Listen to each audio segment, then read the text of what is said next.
Hello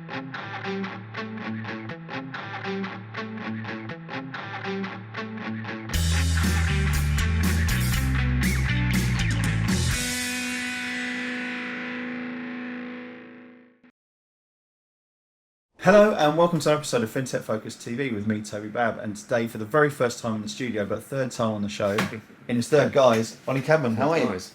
Good, thank you. Nice to see you. Great to see you Nice too. to be here in person. I know. For the first time. Well, we've done two virtually. We were just trying to work out where they were, when they were, but it was right in the heart of COVID the first time we did it when you and Rob Lane were talking together. Followed on in a secondary guise, and now we're here at a very exciting time in your journey. Yeah. So you have just founded a business called AiMi, and I asked you when we did it, is it AiMi or is it AiMi? And AiMi, I was pleased that I got that one right. You said most people have fallen, have gone that way too. But a really exciting space. A company's not a company without AI in it these days, and I think you've nailed it in terms of the naming of it. So we're going to find out a little bit about that, talk about what you're doing, talk about the origin story, the why, where we're at in the process at the moment. I love doing these episodes where you're talking about something fresh and starting up and going through those sort of journeys, and it sounds really exciting what you're up to. So Ollie, let's kick off by talking a little bit about your background for people who don't know about it and what led you to arriving here at AiMi. Yeah, sounds good. And the two are intrinsically linked, right? So if I think about my background, which I think next year is 20 years in financial services, which is scary. Good job. Yeah. I'm 25 in 25 in recruitment in January. Oh, there you go. Yeah, it flies by.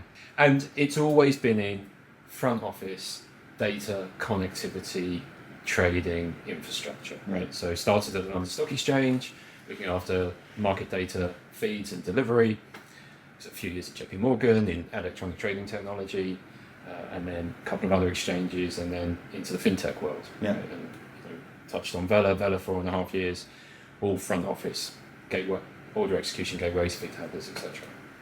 And the key theme across all of that is the volume of just change that's constantly coming out. If you're connecting to exchanges directly, to their trading, to their market data interfaces, you've got this sort of plethora of changes that are coming through.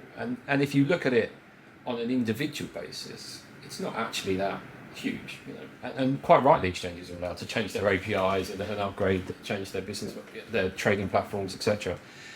But once you look at that, across 350, 400, 500 exchanges globally, you're talking a huge number of changes and a huge number of notices that come with that change. So that's been that constant theme, I think, and it hasn't really changed in terms of how we address that as an industry, how we approach that change management cycle. It's extremely manual, comes with a lot of risk in terms of there's a lot of noise. I think you can be getting hundreds of notifications a day from exchanges.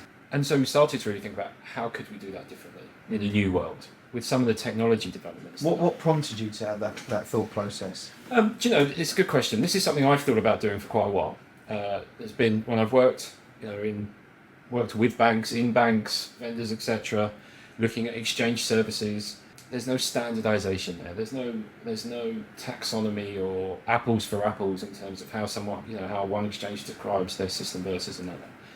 So I've thought for a while that there's an opportunity to create, I think we call it a service catalogue, but I think the proper word for it is an ontology of how exchange connectivity and infrastructure works. So I've wanted to do that for a while, but then it's what you do with it.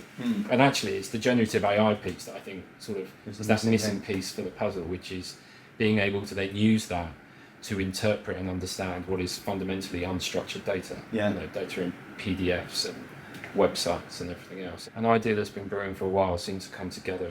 And the idea itself was born out, and this is something I always find fascinating when we're talking to founders, because the amount of people, I'm always interested in the evolution of a founder in the fintech space, so where do they come from. So you see numerous different clusters of founder.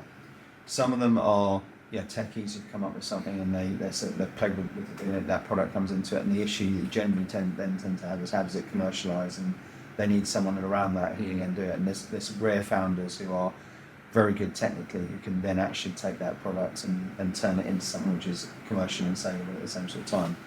You'll see salespeople who come into it and get a tech team who come through from it on occasion. You'll see, well, actually more and more, particularly in the compliance world, people coming from legal backgrounds and moving into a different sort of space. You'll see people who've been on the client end, so maybe trading, etc., and run into problems, and then sort of brought the team together to do that sort of stuff. But the one which I've seen grow ever more frequently is your background, which is product. And effectively, product, when you think about it, is listening and looking for customer opportunities and customer issues and glitches in the system and opportunities in the ecosystem to do things better, and then saying, actually, do you know what, that's where I can come through. So from a founder perspective, and that itch for you to say, right, you've been thinking about it and looking at it in prior companies, when was the bit you said, do you know what, I can do this and this is the right thing for me and this is where I want to be? It's a good question. So, yes, I've always been in the product side. The technical product side, if I think about the products I've always looked after, they've been APIs and systems. Yeah. So, I've always been worked closely with technology. And to your point, I think on the product side as well, the idea of what a product manager is actually varies quite a lot across not just our industry, across any industry. We're starting to define it more now with product marketing, technical product owners, product owners, and etc. But actually, I always used to say one of the jobs of a product manager is to just look across the life cycle of the product, like from when someone first finds out about it on the website to how they get an invoice and how they pay the bill, because all of those aspects, how you contract for it, how you price, how you engage, affect people's perception of the product. Zero moments of truth, then. Exactly. And so drilling into where is the weakest link in that chain, and being able to focus and then work to build that up and then figure out where your next weakest link is. For me, I think it was earlier this year when I realised, I think the building blocks are in place to do this. I've had an itch to do it for a long time. And actually, if I look at my most recent experience, I've gone, I've probably started at the largest enterprise level and actually come down from enterprise to sort of scale up to more in the startup space. And it's kind of okay, maybe I think I know enough to be dangerous here to give it a try. I certainly now know, I know some of the things I didn't know, but I know enough to give it a checklist in a minute. I feel like I should write it down, but I knew enough to know how to start. If I think 5 years ago, just the idea of trying to regardless of the idea, how to actually start a company and get it and get it to some sort of MVP or minimum viable product, whatever you decide, you just wouldn't have known where to start. So I think that experience sort of also provided one of those missing links to know enough to be dangerous. So that's where you came into it, and it's like, right, this is the time. That's the sort of motivation behind it and all that sort of stuff, and taking the plunge.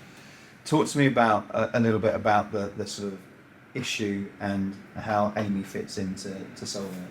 I know you've sort of so I think if we take a step back, so there's this constant flux of change that happens, driven by innovation, regulation, market structure, etc. Which is if you look at each individual pocket, is probably not insurmountable. When you add it all together, it becomes a significant consumer of resources within any firms that are connecting either directly to exchanges or multiple different data sources. We are still in a world where the way in which we access services is hard coded to the infrastructure in which we're using to do it, and the way that's navigated is very manual. It's very dependent on individual expertise and silos of expertise, and it's dependent on resources that are just staying on top of this plethora of change. So we started to think about there's going to be opportunities to do this a little bit differently. You still need that oversight and expertise, and I think that's true of any successful AI strategy. I think in the previous life I used to call it the AI sandwich, but there's much better terms for it. But your AI is sandwiched between the right data, and I think what we're seeing a lot with AI is people that are successful at AI already have a successful data strategy because you can plug it in. And then you still got to have that expertise and that oversight on top. So it's just that accelerator in the middle. So we started to think, whilst a lot of people are focusing on the data, actually what about the plumbing that gets you that data? Because, as we say, that's consuming a lot of resource, it's really impacting productivity, it's creating risk, and it's extending lead times, both across the marketplace. And that's where we start to think about how can we do this differently? How can we start to use AI in general, and specifically generative AI in some cases, but actually we're doing more, we're in the machine learning and NLP space as well, but to actually put structure where there isn't structure, to combine this ontology of exchange services to actually be able to interpret and understand all of this change and start to manage it more effectively. Yeah. And if you can do that, I think you can do a lot more things afterwards that, again, helps to break that disconnect between the infrastructure and the services. But that's where we started, which is, can we codify this data and then use that to drive workflows and intelligent insights? Because if you can codify it and give it meaning, you can drive automation off of it that says, actually, I'm not interested in these types of changes. Or actually, I understand what this change is. Now tell me if it's going to impact me. And just accelerate those, keep all the guardrails in place, which is very important, particularly in our space, but just accelerate those manual tasks that sit between each of those key delivery stages so that those resources can actually spend their time on value add. Which is the key theme all the way through these, isn't it? Whenever you're talking about the real use of AI and all of the associated areas of it, it's about how can we make humans more productive around it. I had an interesting conversation yesterday. Rebecca Healy was in here talking about the whole concept of AI not necessarily taking people's jobs, but changing people's jobs around it. And I think this become, and you call it like a tech solution to a people problem. And I think that's a really good way of looking at this stuff, isn't it? And the data issue in financial technologies, I think, has been a frustrating one for years, where everyone's talking about it, everyone's got a data strategy. There's such a ton of data that people are unsure about how, what, and where, but know the opportunities within it. But no one really, I don't think, has absolutely nailed it in the same way that other sectors have maybe nailed it for obvious reasons and difficult reasons and more challenging reasons within this space.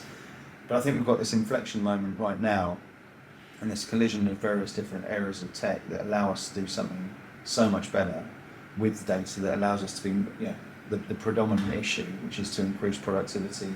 We're talking about a global productivity crisis in the stage there. We've got the most tools to be more productive. Full stop.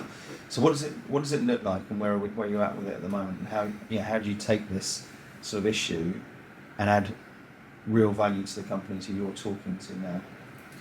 Yeah, it's a good question. So we're early days, and I think we originally were actually going to launch.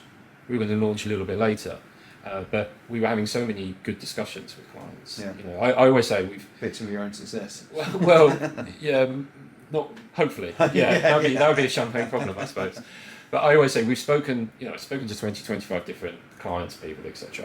And the one theme, I guess, the litmus test is no one said it's a bad idea. Everyone acknowledges, yes, this is a problem. It consumes significant resource, impacts productivity, increases risk, etc., etc. But again, most people are thinking about data strategy rather than necessarily the plumbing that powers all of this data, whether it's trading or market data, etc. So actually, we decided that let's accelerate these conversations. Let's get the message out sooner and have more of these conversations, because it can only help drive the product. So we're at I think our announcement a couple of weeks ago. It's a beta. It is a beta. It's quite a rapidly evolving beta. It's a first version that allows us to bring in all of these notifications that come from these exchanges. You're talking hundreds a day, categorize them, review them, and then start to triage them in a more programmatic way. So using our catalog, using an LLM to actually look at each of the notices, summarize them, aggregate them into changes, hand them off downstream.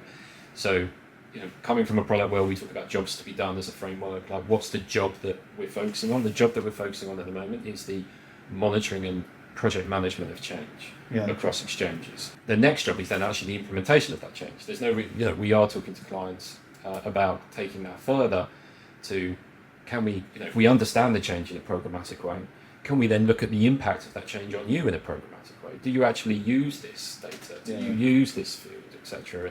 And if you do, here's what we think you need to do to keep going. So just accelerating more of those manual tasks. So that's where we are today. As I touched on, I think there's lots of other ways we can go to solve that fundamental problem, which is this hard-coded relationship of infrastructure and trading and data services. but we're focused on, again, I think, The I'm excitement, learning yeah. here. You start with a single problem, Yeah, yeah, right? yeah, So we're exactly. focused on that single problem of exchange change, and if we It's can really help important, firms, isn't it? You Yeah. cascade very quickly into you can start boiling the ocean. Yeah. And I think that's something I've learned when you're having all these different conversations is what, do you start really low level in Yeah. terms of that specific point? Do you start really visionary? How do you map the two together so Yeah. that people understand what you're doing now, but how you see How it that can grow as well, growing? yeah. Because particularly, any large financial institution in a buying cycle these days, they're looking for long-term partners. They're not Yeah. necessarily just looking for that immediate fix. They want someone they know they can work with over time. Let me talk to you about the sort of sticking point for so many companies at the same sort of phase, selling in this space, which is, as you say, that you accelerated because the initial conversations have been really positive about it, and everyone says yes, we recognise the issue. So, this is something I'm just paraphrasing in my head right now. That sort of nodding dog, tire kicking sort of phase of where people say, yeah, we've got that sort of thing. How important is it? And this is, for me, the companies that take off in the space, the ones that are solving a problem that people don't just recognise, but they need to have solved because they can see what comes out of it. Tell me a little bit about how AiMi goes from that good conversation piece to a inevitable part of someone's workflow. For me, I think it's about real demonstration of the product. Yeah. Right? And I think that's where we've seen the most success today. And I think you see this a lot. There's, across the various jobs I've had, you can go in and talk to people about all sorts of problems, and absolutely that's a problem. And yes, if you had something, I'd love to, I'd love to engage, but actually you need to have something tangible, because we're all the same. It's no different when you're designing a product. What you're thinking it can do, and when you see it, you start to think about all these other possibilities. And I think having that tangible initial solution that you can demonstrate, you can show practically, in our case, practically here's notices coming in, being tagged, being summarized, being pushed into your dev queue, or summarized and reviewed and closed out, etc. Just really helps people understand that there is a practical working solution to the problem that we've all wanted to probably solve for a long time. We'll probably talk a little bit about the future of kind of capital markets infrastructure, and we just did a blog about it. I think for me it's not that there isn't a lack of agreement, and I think you had Chris Lee talking about this actually on the previous episode. I completely agree with Chris's points. I don't think there's a lack of agreement of where we want to be in. It's just how do you get there? A lot of these challenges require wholesale revolution of technology or of engagement models and rules of engagement and everything. And I think what we're seeing now with some of this technology is it actually provides it in a much more evolutionary, incremental way. Yeah. And that's why we start talking about operational middleware, because it doesn't sit in that critical trading flow, and that's certainly not where we want to be. I've been involved in enough of those systems and had enough squeaky bum moments, as we used to call them, for one lifetime. But being able to sit within the operational flows that support that system, and being able to provide incremental change. So in this case, being able to provide some of the benefits of modern API development if you're using REST or WebSocket, but while still using binary fixed protocols and everything else. Yeah, it's really interesting, isn't it? And I think that point about sort of an evolutionary scale to technology and this sort of thing is afforded because of some of the breakthroughs we've had technology-wise over the last couple of years. Because, whether you call AI the electronification of the markets 2.0 or the next sort of phase or whatever it may be, there's this great opportunity at the moment just to say this isn't about legacy systems anymore and enterprise systems anymore and saying, this is the one size fits all. It is a opportunity to call it buy and build or whichever way you want to put in various bits and pieces that suit and work with you and that sort of journey. And I think that's definitely the sort of buzz which I'm getting, and it's quite an entrepreneurial sort of time in the marketplace at the moment for people to come in there and solve specific problems that have been nagging people for such a long time. Probably because that's the way it was and that's the way it is, and the beauty for me is this iterative process of where it can go. And if you talk about when your vision of everything, and you can get excited about, so it's going to a meeting and badging this and badging that, but to do this and say, right, this is where it can start and this is where it can end up, that's a pretty exciting future to be involved in, right? Yeah, I think so. And as you say, it's quite a nice time to be involved in those types of discussions because of where sort of the way generative AI particularly has driven some of those discussions. And everyone's appetite for it. And everyone's appetite for it. And you touched on it earlier, as an industry, we've quite rightly been more cautious than some others in terms of how we embrace this. Yeah. And I think in parallel to that, we've seen the maturation, I think, of people's approach to AI. At first it was just stick a chatbot on something and, call it AI something or Copilot something, and that's your AI solution. Actually, what we're seeing more, and the way we focused on, is how you integrate aspects of generative AI, and again, AI as a whole, which has been around for a long time, but into workflows to deliver that productivity and accelerate again. We're not all going to run financial services through a chat interface, right? So it's how do you plug those capabilities into the existing workflows that deliver those benefits without having to completely overhaul the operating model, which we've seen that on digital assets, right? As they start to appeal to more of the institutional. Yeah, exactly. They're fitting into that existing model because that's how you get in. Because if you have to rip up the rule book, the operational manual, the technology and infrastructure delivery model, you're adding significantly time, obviously, of years to how that's going to happen. So if we can plug into that, but just deliver those incremental productivity benefits, you're going to see some real interesting, I think, new use cases for AI. But how you integrate it into your existing workflows is very incremental and evolutionary for me. Right there in the middle of it is where you're sat. So let's move to a little bit to your sort of journey. So I love speaking to founders on this show about the lessons of it. You're at the very early stages of it all at the moment, and I think this is where the learning is probably at its most rapid at various different phases. So a first big question on it is it everything you thought it would be? I don't know what I thought it would be. I'm still not used to that idea of founder. I feel like anyone can register a company and call themselves a founder. So the real proof is in actually delivering, and we're only on first phase, right? We've launched a first version. Yeah. And now, if we can demonstrate that product market fit, hopefully we can scale up, and the world's our oyster. So it probably has met my expectations so far, which I guess is you're a jack of all trades, and you're doing a bit of marketing, a bit of product, a bit of finance, a bit of tech, and everything. I've had you've got a bit of all of that in the background as well. In some way, shape, or form. Yeah, not necessarily. Yeah, exactly. So I think it's been interesting for me because coming from a product background where perhaps products have been more established, the bar's higher. Yeah. If you're pushing out a new version of something, the expectation of quality is extremely high. You can't regress, etc. Whereas inherently, a startup is more scrappy. Yeah. I think I'm not sure 100% agree with it, but I saw a quote the other day that said, if you're proud of the first version of your product, you launched too late. So I'm not sure we're there yet, because I think in the last few years, everyone's expectations of UX and everything has actually increased. But I get that, I agree with the sentiment, which is, and that's the whole point of a minimum viable product. It's got to solve a problem, but people are willing to part with a bit of rough around the edges to solve that problem. And so actually reminding myself sometimes it doesn't have to be perfect. We can do that later. We can, has been one of those key points, and, that real MVP, especially with your sort of natural demeanour of going through that one. Even the backgrounds and companies you come from in the past, that ability to be a little bit more scrappy probably is at odds with. Yeah, exactly. From when it's mission critical software, it's got to work, and it's got to work right, and so changing that mindset has probably been the biggest shift. We're all busy, and we all have to make priority calls every day. It's just a case of making, everyone has a much bigger impact, I guess, of where you spend your day is going to decide whether it's driving our pipeline and engagement or improving the product, and it's a little bit more literal. You have a costume for every part of the job. I've spent most of my day changing, I think. Exactly. So let's look at that as well and say, right, you can go back a couple of months there to the start of it and say, right, this is some of the key things that I've learned over that period, and if I went back and told myself be aware of X and Y and Z, what are some of the things, what are the big learns that you've had over that sort of period? Should have started talking to people sooner. Okay.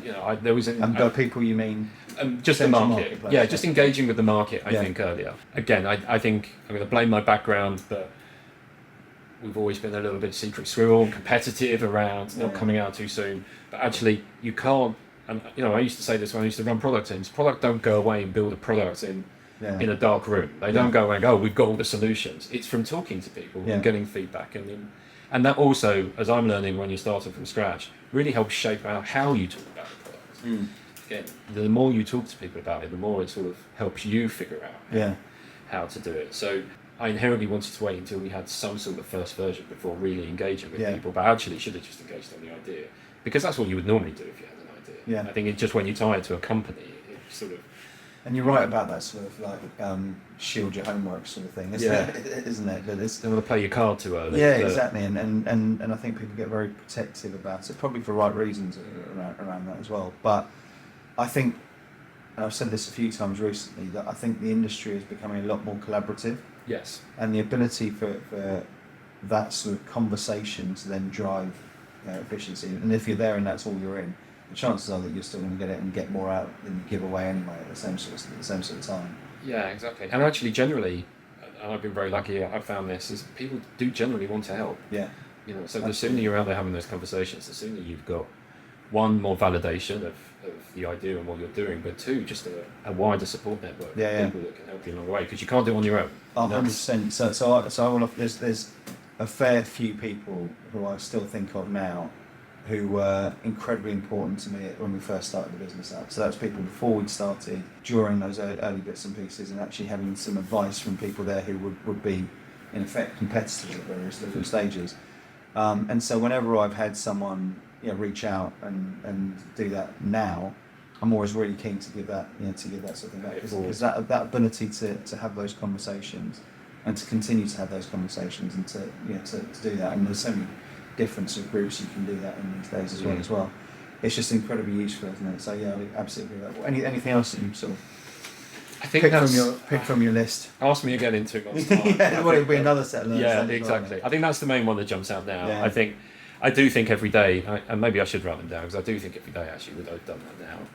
I think actually that's the other thing, and maybe it goes back to that same point, is you need to do that engagement, because otherwise you're constantly second guessing yourself. Yeah. So the sooner you get out and talk to people, the more you're validating that you're making the right decisions, because you don't have that.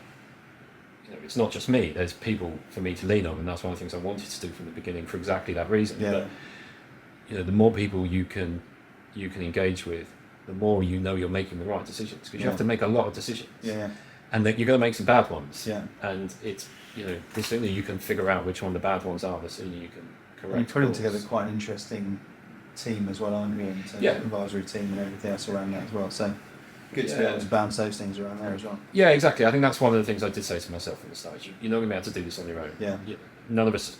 I know where my weak spots are in terms of my skill sets and where I like to focus and where I inherently sort of push myself to. So let's make sure we've got people around, one, for my own accountability, but two, to fill the gaps that I don't have to help drive us forward. So, and we're going to have more there, so I'll be excited to make some more announcements over the next couple of months as well. Keep your eyes peeled for all of that sort of stuff. Yeah, exactly. And so looking at this and saying, it's a bootstrap business that is, so far, and it's growing nicely. And as you say, you know where you're at the business. There's lots of interest in what you're talking about. What the next phase is for you as the team and the company? So we're demonstrating that initial product market fit. We've been really pleasantly surprised, maybe surprised the wrong way. We were optimistic, but pleasantly surprised by the reaction of the notice. It's driven more unsolicited outreach and started more conversations. So the marketing machine's starting to purr as well. Yeah, exactly. So hopefully, and obviously this is a marathon, not a sprint, particularly when it comes to that. But if those, continue to have those conversations, continue to drive some initial product market fit, and then, as I mentioned earlier, I think there's a lot more we could do in that operational middleware space. Yeah. So if we can solve this problem well for clients over the next 6 to 12 months, establish a bit more of a core team, scale up, then let's explore the other opportunities we have to really provide that full operational middleware layer for capital markets infrastructure that just provides that, that's data driven, that's digital, that's dynamic, and can really deliver that agility and productivity that we need to rethink how we manage all of this mission critical infrastructure. Future's bright. I was smiling because when I was at university, I ran for an elected position, and My tagline was "The future's bright, the future's Ollie." There you go. So there's the title of this. this Please not. Maybe not. Maybe not. Ollie, it's been great having you on. People watching this want to find out more about AiMi, resonate with some of the things you're going through, or just reach out to find, as I say, to mentor or to find out more or to support all the way through it. What's the best way for them to get in touch with you? Hit me up on LinkedIn. Yeah. Or drop me an email, ollie@aimi.technology. We've spoken about that before. It's a cool email address. That's it. It's not too bad, yeah. Ollie, great having you on. Thanks for having me. Really Good to pleased catch it's up. there. And hopefully this will be the last company we have you on the show. the show. And it looks like it's a really exciting proposition you're doing, and I love seeing. Thank you. I love seeing where it's at and seeing your excitement about it all and your passion for it all. And when you've got that and the background you come from, I'm seeing so many exciting companies do some great things in this space at the moment. So the rise and rise, you heard it here first about AiMi. Let's keep on seeing it moving in the right direction. Good luck with it. Thank you. And thank you all for watching. We'll see you soon on the next episode of FinTech Focus TV. Thanks a lot.